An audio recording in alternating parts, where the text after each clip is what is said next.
Bonjour à tout le monde. Les uns, je vous ai déjà salués, et pour d'autres, bonjour. Et je suis toujours touché par la chaleur, par l'amour qui émane de vous. Et je suis particulièrement reconnaissant au Seigneur pour la vieille garde qui est restée fidèle à travers les années.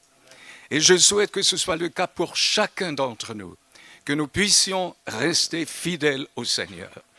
Alors, comme on a déjà dit, c'est le premier dimanche de 2024. Et vous avez pris de bonnes résolutions? Oui? Alors, vous savez, récemment, j'ouvre une parenthèse, mes 3 filles ont eu l'idée géniale de fêter Noël ensemble. Je crois que la dernière fois, c'était en 1900 et quelque chose. Donc, c'était vraiment une idée bénie. Et nous nous sommes rencontrés en Suisse. Nous avons pu passer vraiment des moments agréables ensemble. Et dans la voiture de mon gendre, j'ai entendu l'animateur qui a dit les bonnes résolutions que nous prenons, la plupart d'entre nous, nous les oublions à mi-chemin. Il a dit, je prends la résolution de ne plus prendre des résolutions. Et c'est probablement la seule qui tient debout, n'est-ce pas? Voilà, mais je voudrais en ce matin tourner mes regards. Est-ce que ça marche? Et nous avons ça. Alors, il y a un serviteur de Dieu, il est d'origine probablement mexicaine, s'appelle Pasteur Samuel Rodriguez. Il occupe une place importante dans le monde évangélique d'expression espagnole. Et pour cette nouvelle année, le Seigneur lui a mis 3 mots d'ordre sur le cœur. C'est-à-dire, c'est plus que juste un choix, c'est vraiment prophétique. Alors, la première chose que le Seigneur lui a montrée, c'est une onction fraîche. Est-ce qu'il y a ici des gens qui voudraient expérimenter une onction nouvelle, fraîche, en dehors de moi? Alors j'espère que c'est vraiment votre désir. Vous savez, la dernière fois que j'ai prêché ici, j'ai mentionné le fait qu'il y a des hommes et des femmes avec une onction d'hier, une onction d'aujourd'hui ou une onction pour demain. Alors moi, je voudrais être un serviteur de Dieu avec une onction pour aujourd'hui. Et cette Église, elle a besoin de cela. Deuxièmement, un feu saint sacré. C'est-à-dire, c'est un appel à la purification, c'est un appel à la sanctification. Ce n'est pas un feu punitif, ce n'est pas un feu de jugement, mais c'est un feu pour nous préparer déjà pour le ministère ici-bas, mais aussi pour l'éternité. Et finalement, nous avons encore un vent nouveau. Et vous savez, cela me transporte tout de suite au 37e chapitre du livre d'Ézéchiel, où vous connaissez, j'espère du moins que vous connaissez ce chapitre, où il est question donc de la vallée des ossements desséchés, et le prophète, il doit prophétiser sur ces ossements. Et il est question qu'il doit s'adresser à l'esprit qui souffle sur les 4 vents. Alors, nous aimerions que tout ce qui est mort en nous ce matin puisse revivre. Et nous voulons nous ouvrir à l'onction fraîche, nous voulons nous ouvrir au feu saint et sacré, et nous voulons nous ouvrir à ce vent nouveau. Je souhaite que cela soit le cas pour chacun d'entre nous. Alors, je voudrais tout de suite vous inviter à prendre votre Bible, et nous allons lire ensemble un chapitre très connu. Alors, on ne va pas lire tout. Je donne toujours des devoirs, et le devoir que je voudrais vous confier ce matin, vous allez lire la totalité du chapitre 17 de 1 Samuel. Et si vous voulez encore mieux faire, vous allez lire la totalité du livre de Samuel. Et si vous voulez encore mieux faire, essayez de lire votre Bible une fois chaque année. Oui. OK. Nous allons lire à partir du verset 10. Je dois changer un peu. Est-ce que vous avez trouvé chapitre 10 de 1 Samuel? Alors je vois qu'il y a des gens qui sont venus sans leur Bible. Peut-être avez-vous le texte sur votre portable, ça c'est aussi possible, mais je préfère personnellement le papier. Ok, on a trouvé. Je lis à partir du verset 10. Le Philistin, c'est-à-dire, c'est qui ça? Mais c'est Goliath, exactement. Dit encore, je jette en ce jour un défi à l'armée d'Israël. Donnez-moi un homme et nous nous battrons ensemble. C'est une phrase clé. Saül et tout Israël entendirent ces paroles du Philistin et ils furent effrayés et saisis d'une grande crainte. Or, David était fils de cet Éphratien de Bethléem de Juda, nommé Isaïe, qui avait 8 fils et qui, du temps de Saül, était vieux, avancé en âge. Les 3 fils aînés d'Isaïe avaient suivi Saül à la guerre. Le premier-né de ces 3 fils qui étaient partis pour la guerre s'appelait Eliab, le second Abinadab et le troisième Shama. David était le plus jeune, et lorsque les 3 aînés eurent suivi Saül, David s'en alla de chez Saül et revint à Bethléem pour faire paître les brebis de son père. Le Philistin s'avançait matin et soir, et il se présentait pendant 40 jours. Ça fait combien? 80 fois. La persévérance est diabolique. Isaïe dit à David, son fils, « Prends pour tes frères cet épha de grains rôtis et ces 10 pains, et cours au camp vers tes frères. Porte aussi ces 10 fromages au chef de leurs milliers. Tu verras si tes frères se portent bien, et tu m'en donneras des nouvelles sûres. » Ils sont avec Saül et tous les hommes d'Israël dans la vallée des Térébintes, faisant la guerre aux Philistins. Ce n'est pas tout à fait ça, c'est plutôt le contraire, que les Philistins faisaient la guerre à Israël. David se leva de bon matin et laissa les brebis à un gardien, prit sa charge et partit comme Isaïe le lui avait ordonné. Lorsqu'il arriva au camp, l'armée était en marche pour se ranger en bataille et poussait des cris de guerre. Et nous disons Amen. Et je vous demande, frères et sœurs, de garder votre Bible ouverte parce que nous aurons l'occasion de lire encore quelques autres extraits. Est-ce qu'il y a ici quelqu'un qui reconnaît cette charmante dame? Oui, c'est qui ça? C'est la femme de Billy Graham. Est-ce qu'il y a des gens qui connaissent encore Billy Graham? Je voudrais juste voir si je suis le seul dinosaure ou s'il y en a encore quelques autres. Alors, c'est Ruth Graham, effectivement l'épouse de Billy Graham. Et pour ceux qui ignorent, Billy Graham était considéré comme le plus grand évangéliste du XXe siècle. Et il était aussi appelé le pasteur des présidents des États-Unis.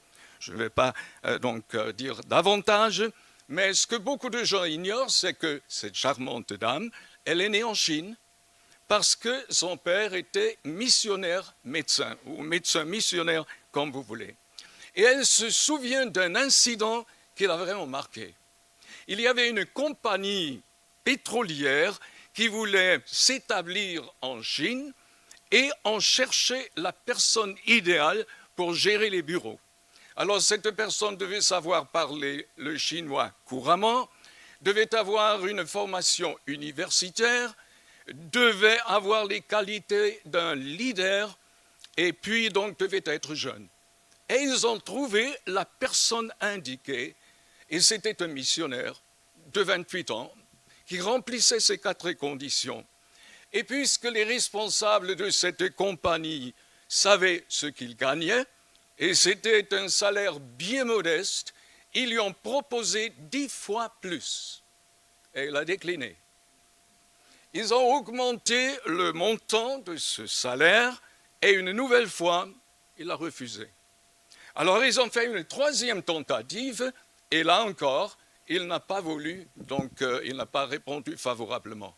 Donc, ces responsables disent, mais combien voulez-vous donc gagner? Et le jeune missionnaire dit, mais vous savez, ce n'est pas une question de sous, c'est une question de travail. Le travail est trop petit. Je sens que Dieu m'a appelé à prêcher l'évangile de Jésus-Christ et je serais un insensé d'aller vendre du pétrole au lieu de prêcher l'évangile. Et frères et sœurs, donc notre chère amie Ruth, elle dit, tels étaient les géants parmi lesquels nous avons grandi. Alors je voudrais tout de suite vous dire donc qu'est-ce que nous pouvons apprendre de cette histoire. Oui, merci beaucoup. Voilà. Et donc je pense qu'il y a au moins 2 leçons à retenir. Tout d'abord, nous avons ici un exemple de consécration. Un homme qui n'est pas tenté par l'argent, mais il sait donc mon appel est auprès du Seigneur. Et donc c'est justement aussi la deuxième leçon, c'est de savoir à quoi nous avons été appelés. Ce jeune missionnaire savait ce que le Seigneur voulait qu'il fasse de sa vie. Et ce matin, je voudrais te poser la question, mon frère et ma sœur. Est-ce que tu sais à quoi le Seigneur t'a destiné? Est-ce que tu sais ce que le Seigneur veut que tu fasses de ta vie? Parce que je suis convaincu que nous tous, nous avons reçu un appel quelconque. Nous avons été appelés pour accomplir quelque chose. Et ce matin, il est important, au début de cette nouvelle année, de savoir à quoi Dieu m'a appelé. En ce qui concerne David, lui, il le savait. Vous savez, quand vous lisez le chapitre précédent, le chapitre 16, il a reçu l'onction royale. Donc David savait ce à quoi le Seigneur l'avait appelé et il voulait vivre à la hauteur de cette vocation. Je propose un titre et le titre c'est « Israël en guerre avec les Philistins ». Et je voudrais juste vous rappeler, mes frères et mes sœurs, qu'il y a quelques 3000 ans qui nous séparent de cet incident. 3000 ans. Mais dans un sens, nous avons ici une prolongation de notre histoire. Vous savez ce qui s'est passé le 7 octobre, n'est-ce pas? Tout le monde est au courant.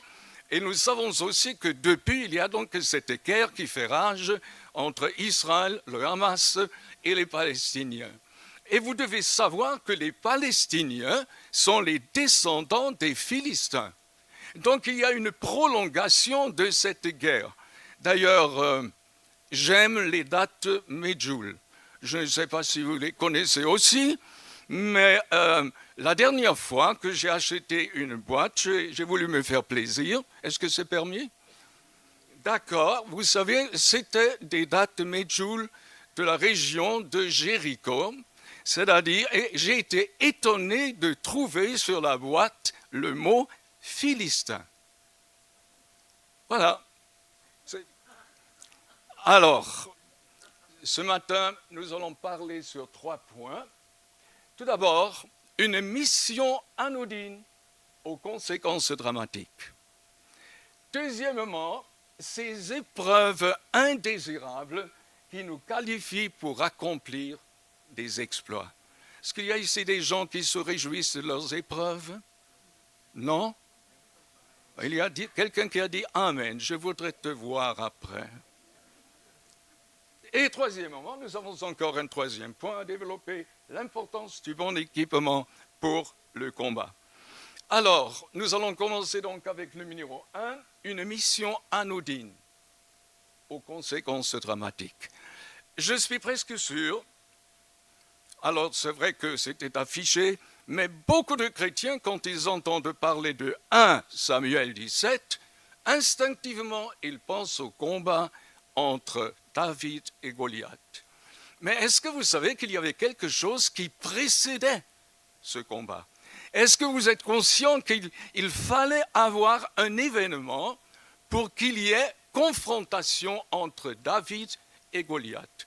Et ça, soit on ignore ou on ne tient pas compte, on ne voit pas l'importance de cet événement. Mais nous allons voir cela. Je voudrais juste vous dire qu'il y a quelques années, j'ai eu l'occasion d'assister à la conférence de la mission néerlandaise, dont je fais toujours partie. Le responsable, il a eu l'occasion de prêcher ici il y a bien des années. Pour quelques-uns, peut-être le nom de Kees Routard dirait quelque chose, en dehors de ma fille Jessica. Bref, Kees a commencé, il a ouvert cette conférence avec une réflexion sur le chapitre 17 de 1 Samuel. Et il a parlé du fait que la mission première de David n'était pas de confronter Goliath, de le terrasser. La mission première, c'était d'apporter de la nourriture à ses frères. Autrement dit, une humble occupation, un ordre sans grande signification apparemment. Et donc, lorsque nous pensons à cela, nous devons nous souvenir, je vous ai dit, il y a une phrase clé dans le texte que nous venons de lire, c'est-à-dire le défi de Goliath, donnez-moi un homme et nous nous battrons ensemble. Alors, l'issue de ce combat serait déterminant pour les deux peuples, parce que le peuple du vainqueur dominera dorénavant sur le peuple du vaincu. Donc c'était vraiment quelque chose d'important. Alors, nous avons ici ce qu'Oral Roberts, le célèbre évangéliste américain, a appelé le défi magnifique. Il y a ici un défi magnifique. Donnez-moi un homme et nous nous battrons ensemble. Frères et sœurs, est-ce que vous avez déjà affronté des défis magnifiques? Je crois que nous tous, dans notre vie chrétienne, nous connaissons ces défis où nous sommes face à un mur peut-être et nous avons besoin vraiment de la grâce de Dieu pour triompher. Alors je pense à un témoignage personnel. Vous savez, à peu près 2 ans après avoir arrivé à la Martinique, notre mission nous a fait comprendre que nous devrions rentrer au pays parce que la mission cessait d'exister et on ne pouvait plus nous soutenir financièrement. Alors pour mon épouse et moi, c'était un véritable défi. Qu'est-ce que nous allons faire? Est-ce que nous allons rentrer au pays ou est-ce que nous allons continuer par la foi, mettant toute notre confiance dans le Seigneur pour notre soutien? Eh bien, frères et sœurs, vous savez, nous sommes restés. C'était un défi magnifique pour nous, mais le Seigneur, il a toujours et encore pourvu. Alors, je voudrais revenir à notre ami David et sa mission à apporter du pain pour ses frères. Est-ce que vous avez bien lu le texte que nous venons donc d'examiner? La Bible nous dit que tout Israël tremblait lorsque Goliath s'est manifesté, y compris notre ami Saül, qui cependant dépassait tous les autres d'une tête. Autrement dit, Dieu devait avoir recours à un autre stratagème pour susciter l'antagoniste pour Goliath. Et il l'a fait donc en se servant de cette mission, n'est-ce pas? Et c'est grâce à cette mission d'apporter du pain pour ses frères que le Seigneur il a amené David là où il devait être. Et je voudrais ce matin insister sur le fait que Dieu peut nous confier une mission humble, modeste, donc comme apporter du pain pour nos frères, et il peut s'en servir pour nous faire entrer dans notre véritable mission. Et c'est ce qui s'est passé avec notre ami David. Alors, je voudrais donc tout simplement vous montrer ici le défi magnifique. Voilà, Dieu s'est servi d'une mission anodine, banale, en l'occurrence d'apporter du pain à ses frères pour amener David là où il fallait qu'il soit, c'est-à-dire sur le champ de bataille. Et c'est ce que je voudrais dire ce matin, donc faisons attention à ce que le Seigneur fait dans notre vie. Ça peut être banal, anodin, et pourtant ça peut être donc le moyen par lequel le Seigneur nous fait entrer dans notre véritable mission. Et cela nous pousse à nous poser la question, suis-je vraiment là où je dois être? Alors, en ce qui concerne David, je ne sais pas si vous connaissez cette charmante dame. Elle s'appelle Dinah Washington. C'était une chanteuse de blues américaine et elle s'est fait connaître par un tube, What a difference a day makes, 24 little hours. Autrement dit, quelle différence une journée peut faire dans la vie d'une personne, juste 24 petites heures. Et vous savez, David, il aurait pu chanter cela. Parce que, à cause de cette mission modeste, humble, que le père de David lui a imposée, David, il a été poussé en avant. Alors, je voudrais vous donner un exemple dans la personne de David Wilkerson.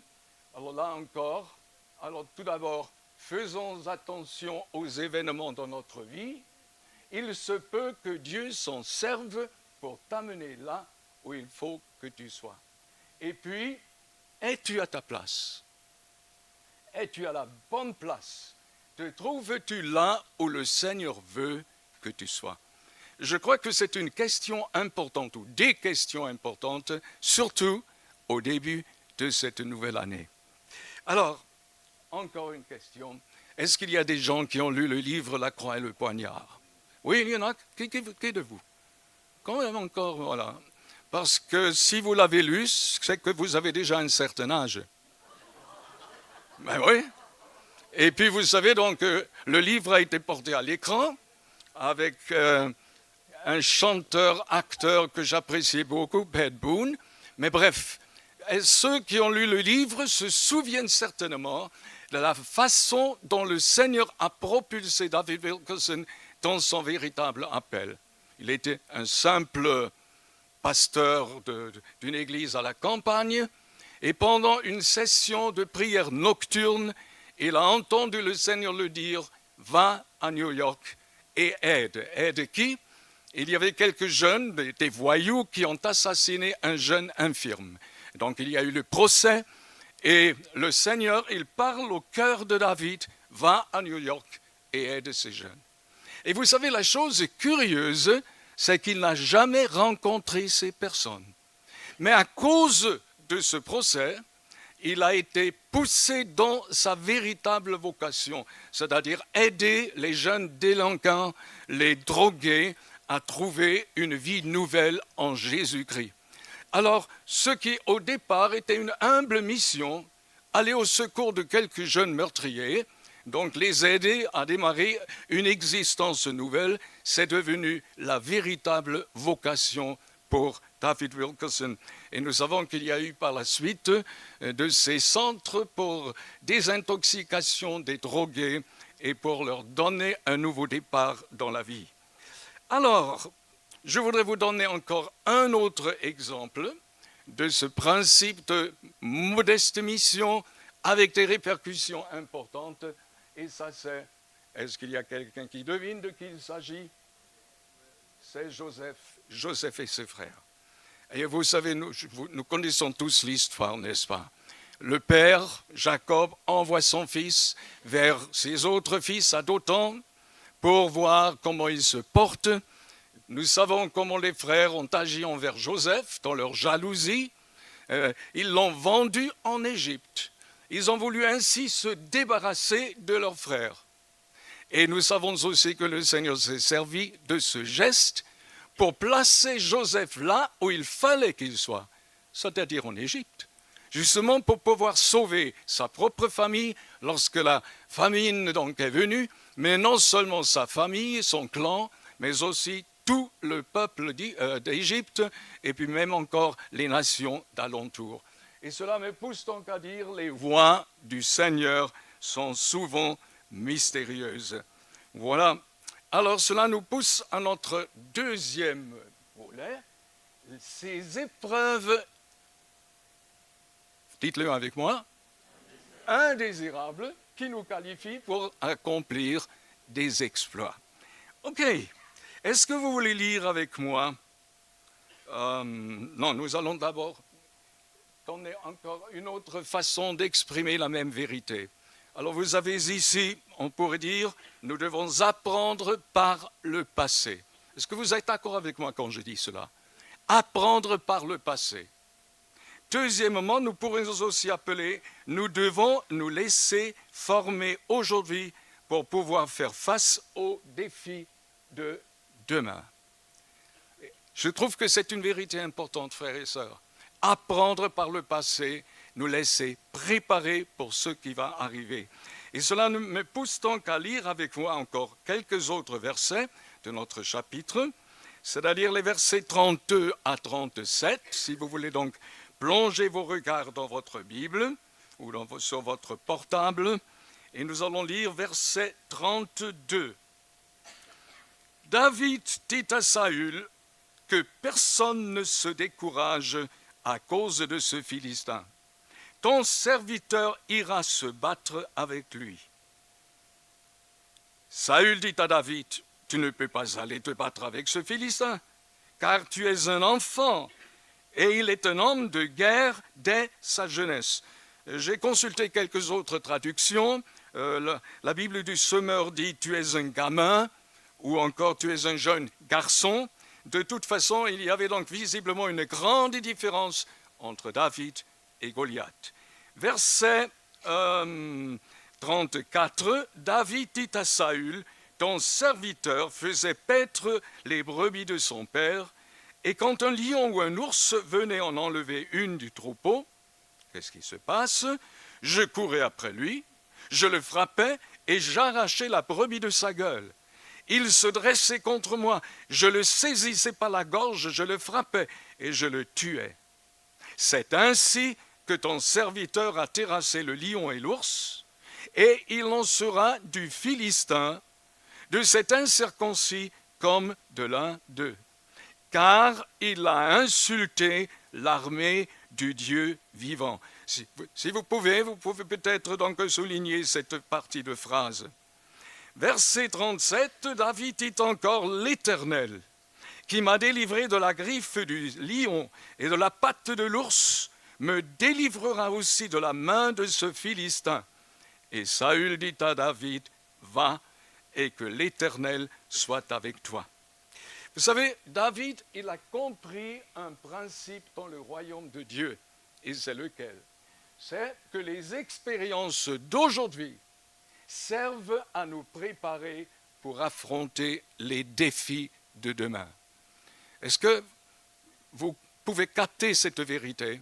Frères et sœurs, il est important que nous apprenions donc par le passé, et d'autre part, tout ce que vous vivez, c'est une préparation en vue de ce que le Seigneur a prévu pour vous.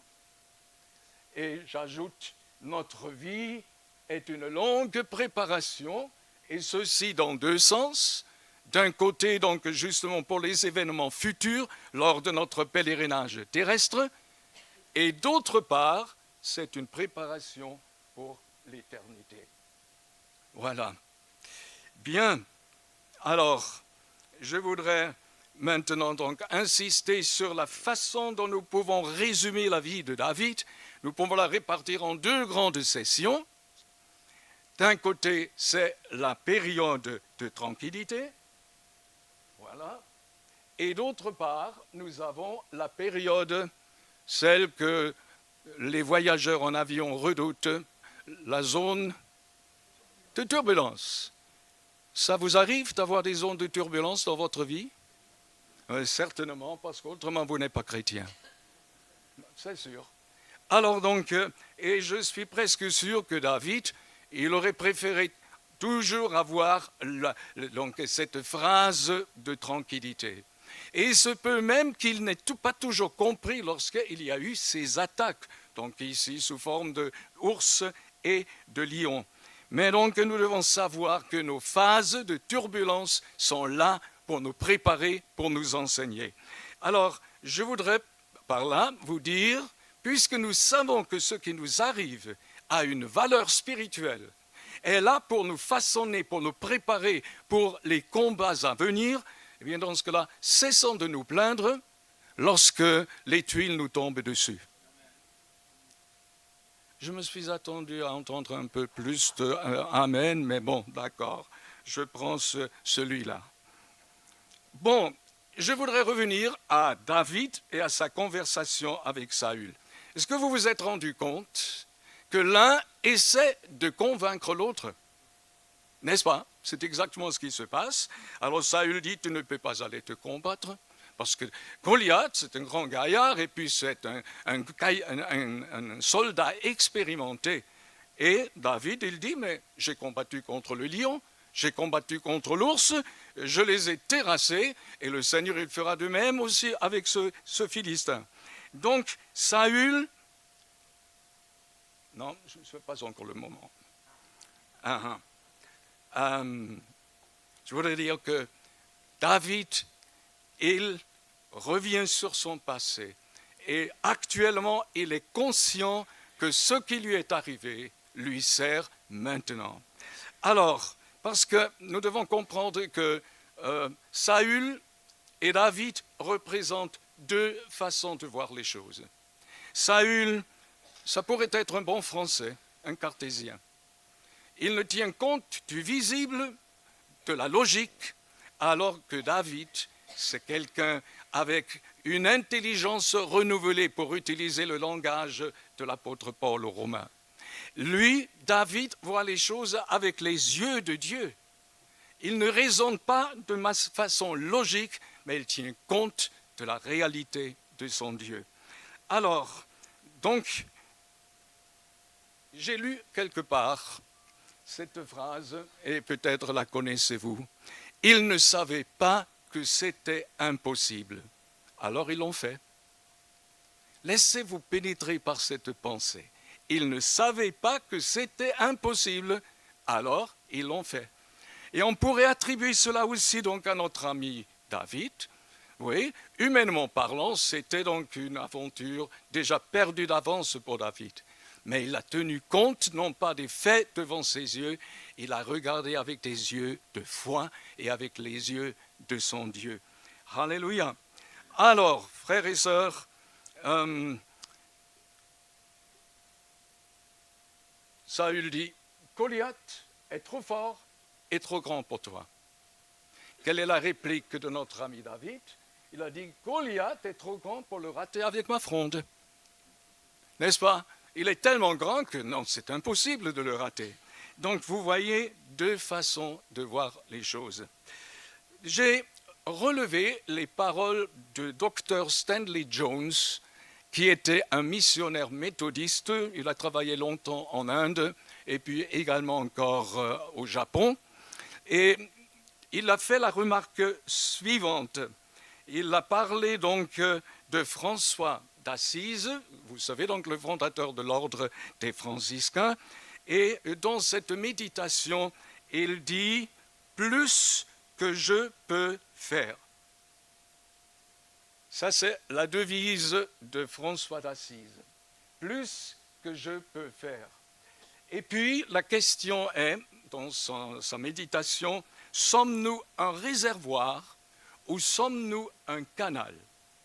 Alors, dans cette méditation, il dit ceci, c'est ça, nous faisons des choses que nous ne pouvons pas faire, nous pensons des pensées que nous ne pouvons pas penser, nous accomplissons des exploits que nous ne pouvons pas accomplir.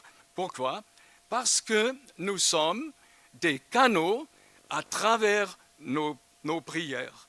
Donc, nous faisons des choses en étant des canaux et pas des réservoirs. Alors, nous devons savoir qu'il y a une différence entre un réservoir et un canal. Donc, bien des gens se voient comme des réservoirs avec donc un contenu limité, défini, arrêté, alors que nous sommes censés être des canaux. Et si nous sommes des gens de prière, nous ne sommes pas des réservoirs, nous sommes des canaux.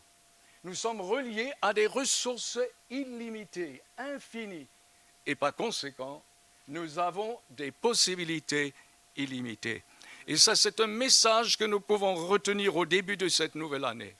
Mon frère, ma sœur, dis-toi, je ne suis pas un réservoir. je suis un canal. Je veux que, à travers ma vie, la puissance illimitée de Dieu puisse se manifester. Et je voudrais vous dire que la devise de notre ami François d'Assise était incapable de le faire, mais rendu capable. Est-ce que tu peux répéter ça? Incapable de le faire, mais rendu capable. Et nous pouvons même prier ensemble une prière. Et ça c'est... Attendez, donc voilà. Nous pouvons prier cette prière. Je vous invite à la prière. Père, je te remercie de ce que relié à tes ressources, je suis rendu capable de faire ce que je ne suis pas capable de faire. Amen. Et ceci nous amène à notre troisième point, c'est-à-dire le bon équipement pour le combat. D'accord, nous allons lire encore une fois un passage, parce qu'une fois que notre ami Saül donne le feu vert pour que David aille rencontrer Goliath, il commet une deuxième erreur. Maintenant, donc, il veut lui imposer son armure. Au lieu donc de laisser David faire ses affaires comme lui, il voudrait le faire, comme il se sent inspiré. Alors nous allons lire encore les versets 38 et 39, où nous lisons ceci. Saül fit mettre ses vêtements à David, il plaça sur sa tête un casque d'airain et le revêtit d'une cuirasse. David ceignait l'épée de Saül par-dessus ses habits et voulut marcher car il n'avait pas encore essayé, mais il dit à Saül, je ne puis pas marcher avec cette armure, je n'y suis pas habitué. Et il s'en débarrassa. Si vous voulez souligner quelque chose dans votre Bible, soulignez, je n'y suis pas habitué, et encore, et il s'en débarrassa. Et nous allons voir cela donc un peu plus en détail. Alors, vous savez, lorsque nous sommes dans un combat spirituel, nous devons avoir les armes spirituelles. Nous n'allons pas lutter contre la chair et le sang comme l'apôtre Paul nous l'a si bien appris. Alors, regardons maintenant ici. Si David avait suivi les conseils de Saül, il aurait été une proie facile pour Goliath. Mais David devait lutter selon ses propres possibilités. Et vous savez que son arme, c'était la fronde et 5 petites pierres polies. Alors, et il dit ici, je ne puis pas marcher avec cette armure, je ne suis pas habitué. Je voudrais dire quelque chose par rapport aux habitudes. Comment vous appelez ça lorsque vous devez apprendre quelque chose de nouveau, vous devez vous habituer à une nouvelle situation? J'appelle cela adaptabilité. Dieu veut que nous apprenions à nous adapter à de nouvelles situations. Il y a des situations où nous devons nous adapter. Et l'apôtre Paul, il nous laisse un magnifique exemple. Nous le trouvons dans Philippiens, chapitre 4, et je l'ai affiché, donc je vais l'afficher. Et donc, un témoignage d'un homme qui est content, quel que soit l'état dans lequel il se trouve. Et j'espère que vous voulez devenir ce genre d'homme, ce genre de femme. Alors, ce n'est pas en vue de mes besoins que je dis cela, car j'ai appris. Ce n'était pas déjà dans les gènes de l'apôtre Paul. Il a dû apprendre certaines choses. Car j'ai appris à être content dans l'état où je me trouve. Je sais vivre dans l'humiliation et je sais vivre dans l'abondance. En tout et partout, j'ai appris à être rassasié et à avoir faim, à être dans l'abondance, voilà, c'est toujours là, et à être dans la disette, je puis tout par celui qui me fortifie. Et ça, c'est bien sûr notre Seigneur Jésus. Alors, il y a bien sûr des situations où nous devons ne pas nous habituer. Et je voudrais maintenant surtout insister sur 5 petits mots significatifs, c'est-à-dire « et ils sont débarrassés ». Je voudrais dire quelque chose par rapport là-dessus. Se débarrasser de ce qui ne fait pas partie de la vie d'un chrétien. Se débarrasser de nos mauvaises habitudes, de nos péchés, se débarrasser de ce que Dieu ne peut pas approuver. Frères et sœurs, il y a quelque temps, j'ai fait mon culte personnel sur ce passage. Et je crois que c'était une première fois que j'ai été interpellé par ces 5 mots « et ils sont débarrassants ». Et puisque lorsque vous faites le culte personnel, vous devez vous poser des questions. Et donc, qu'est-ce que cela signifie pour moi? De quelle façon dois-je et puis-je appliquer cela à ma situation? Et j'ai posé quelques questions au Seigneur. J'ai dit, Seigneur, est-ce qu'il y a quelque chose qui m'empêche? Et puis, j'ai toute une liste qui m'empêche d'être agréable. Qu'est-ce que je dois faire pour gagner mes combats, grandir spirituellement, être utilisé par toi, être une source de bénédiction, etc. Et ils sont débarrassants. Ce matin, je voudrais terminer par une question pertinente adressée à chacun d'entre vous. Posez-vous, interrogez-vous, posez-vous cette question. Qu'est-ce qu'il y a dans ma vie dont je dois me débarrasser? Qu'est-ce que je dois laisser? À quoi dois-je renoncer? Est-ce qu'il s'agit d'un péché, d'une mauvaise attitude, d'une mauvaise habitude, de quelque chose dont je sais ça déplaît au Seigneur? Ce matin, ce premier dimanche de l'année 2024, c'est certainement une bonne occasion de faire un bon nouveau début. Alors, nous allons nous poser cette question. Qu'est-ce que je dois laisser? Qu'est-ce que je dois laisser? Je voudrais terminer, voilà, donc par 3 questions. Es-tu là où le Seigneur veut que tu sois? Es-tu à ta place? Deuxièmement, apprends par les épreuves et les combats qui sont ton partage. Ils servent entre autres à te préparer pour ta véritable mission. Numéro 3, revêtu de l'armure de Dieu. Et puis, s'il y a des choses dont tu dois te débarrasser, ne tarde pas à le faire. Il y a ici certainement des personnes qui se souviennent de la visite de Sylvain Frémont et de son équipe de Suisse. Alors pour ceux qui ne connaissent pas Sylvain Frémont, on chante probablement ces cantiques, comme nous voulons vivre l'unité, etc. Et peut-être vous rappelez-vous, donc ils sont venus pour un samedi soir, un dimanche matin, ils ont été une bénédiction avec eux, nous avons vécu un concert de louanges et d'intercession impressionnant. Et je me souviens le dimanche matin,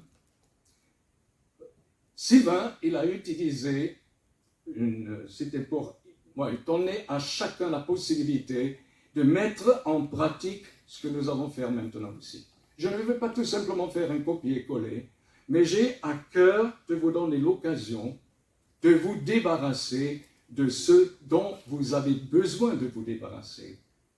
Je voudrais vous inviter à mettre sur un bout de papier, si c'est possible, la chose dont vous savez, je dois m'en séparer. Si je veux être cette bénédiction, si je veux grandir dans le Seigneur, si je veux gagner mes combats, si je veux être l'homme ou la femme que Dieu veut que je sois, j'ai besoin d'y renoncer. Est-ce que tu veux mettre cela sur un bout de papier? Et puis je mettrai cette poubelle devant, et tandis que nous allons chanter un chant, tu peux déposer ce dont tu veux te débarrasser, ce papier. Alors il se peut que tu n'aies pas de feuille de papier ou de stylo. Dans ce cas-là, tu peux aussi faire le geste tout simplement. Tu fais comme si tu déposais ce papier avec le sujet précis, mais je t'invite à le faire. On va chanter ensemble ce chant et j'espère donc que je me suis rendu compte qu'il n'est pas si connu que ça par tout le monde. Est-ce que vous connaissez Purifier mon cœur. C'est bon? D'accord. Je vous invite à vous mettre debout. Et si vous avez quelque chose de précis dont vous savez, je dois m'en débarrasser, faites-le maintenant. Je vous invite à bien démarrer l'année 2020.